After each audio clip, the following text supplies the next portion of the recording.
বন্ধুগণ, সম্মানিত মিরপুরবাসী, আমাদের শ্রদ্ধেয় আমির জামাত আজকের এখানে তিনি নামাজ আদায় করেছেন, সালাতুল ইশা আদায় করে তিনি মুসলিমদের উদ্দেশ্যে কথা বলেছেন এবং আজকের জনসংযোগের অংশ হিসাবে আপনাদের ভালোবাসায় সিদ্ধ হয়ে তিনি মূলত এখানে এখন আপনাদের উদ্দেশ্যে কথা বলার জন্য আমরা তাকে অনুরোধ করেছিলাম। তিনি সেই অনুরোধে সাড়া দিয়েছেন। আমাদের সম্মানিত প্রধান অতিথি আল্লাহু আকবার, জিন্দাবাদ জিন্দাবাদ, হাবিবাল্লাহ। আসসালামু আলাইকুম ওয়া রাহমাতুল্লাহ। ওয়া আলাইকুম আসসালাম।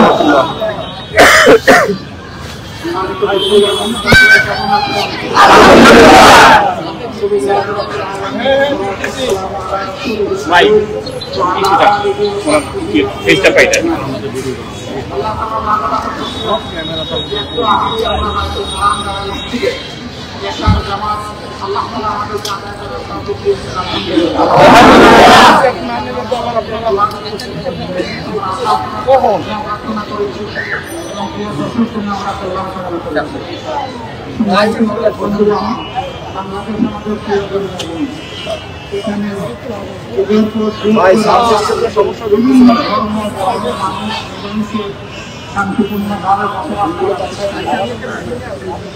আল্লাহ তাআলা এই দেশটা আমাদেরকে দান করেছেন।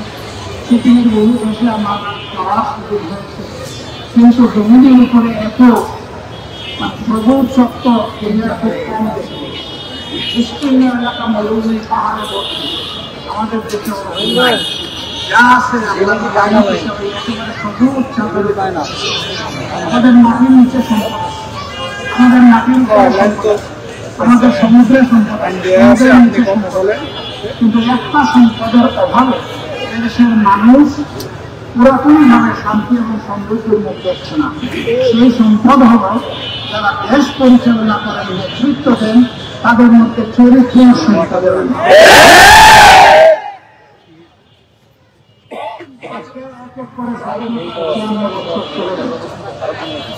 এই সময়ে অনেক ফল, অনেক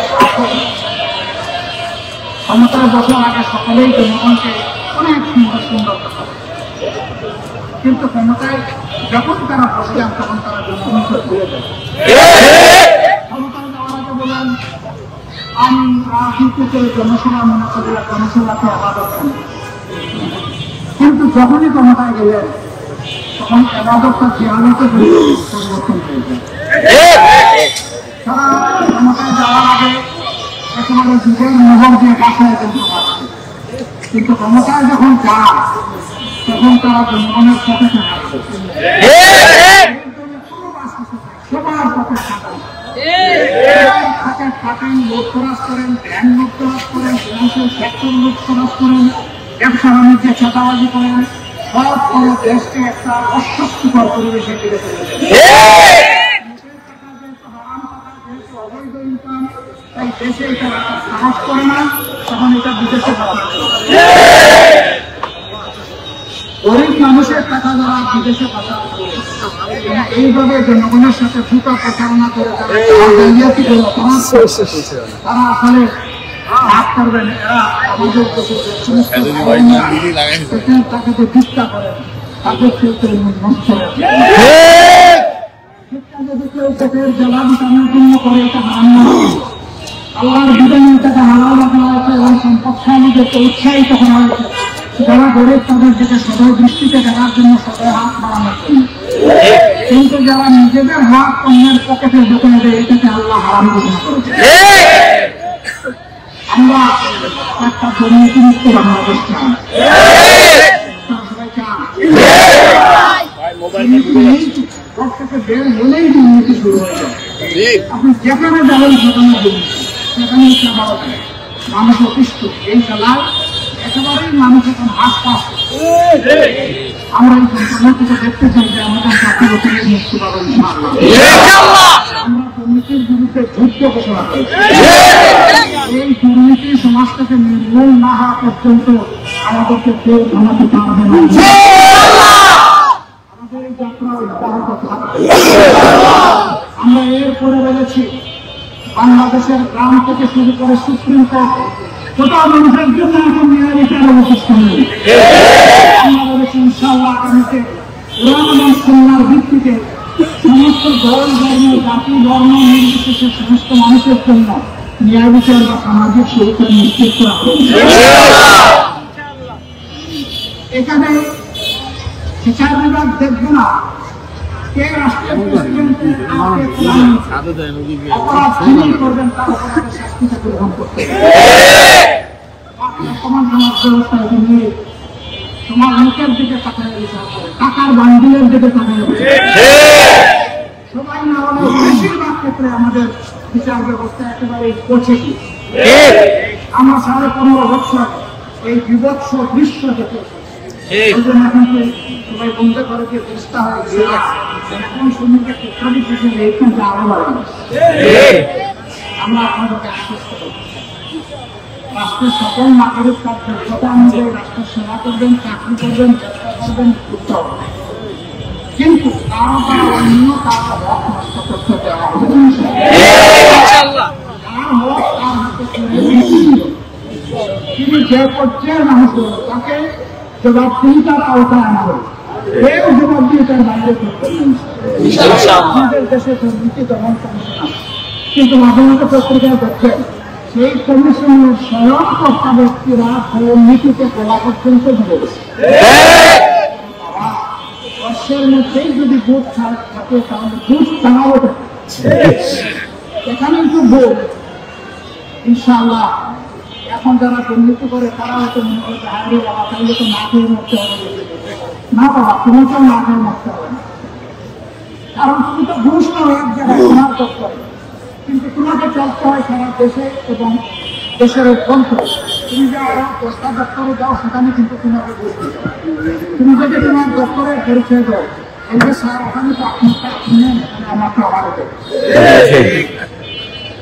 আপনি তো সব জায়গায় দিতে বাধ্য হবে। ফলাফল কি? দিন শেষে হালাল তরিকায় হবে যেমন আপনার কত, দিন সময় শেষে দিতে দিতে আপনার কত রোজগার হয়ে গেলে আপনারা থাকবেন। কেন এই হারামের বুঝে আপনি গ্রহণ করবেন? আজকে আপনাকে এমনভাবে সম্মানিত করবে আপনি যে চাকরিটা করবেন আপনার যোগ্যতা অনুযায়ী আপনাকে আপনার পাওনা সম্মানের সাথে হাতে তুলে দেওয়া হবে সেই যোগ্যতা নয়। আপনি সম্মানের সাথে আপনার পরিবার পরিবার নিয়ে কিন্তু আপনি যখন চিনতে মনে করবেন সামনে দেখবেন আপনাকে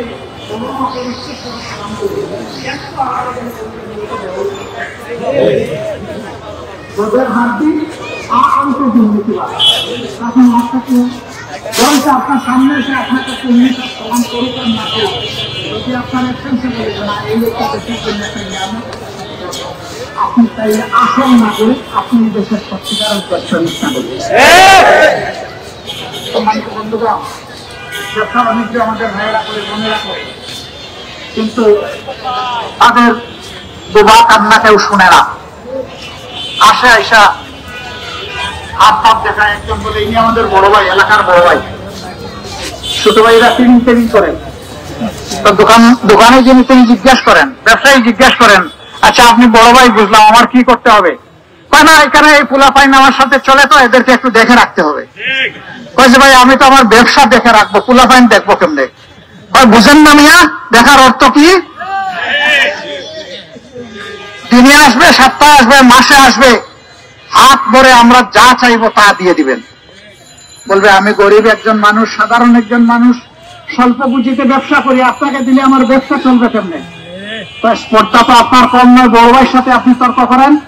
প্রত্যেকে আসছেন চিনেন না, এই ধরনের কথাবার্তা বলে না, এত বেশি হাত উঠে দেয় তার শক্তি দেখানোর জন্য, ভয় ভীতি দেখানোর জন্য।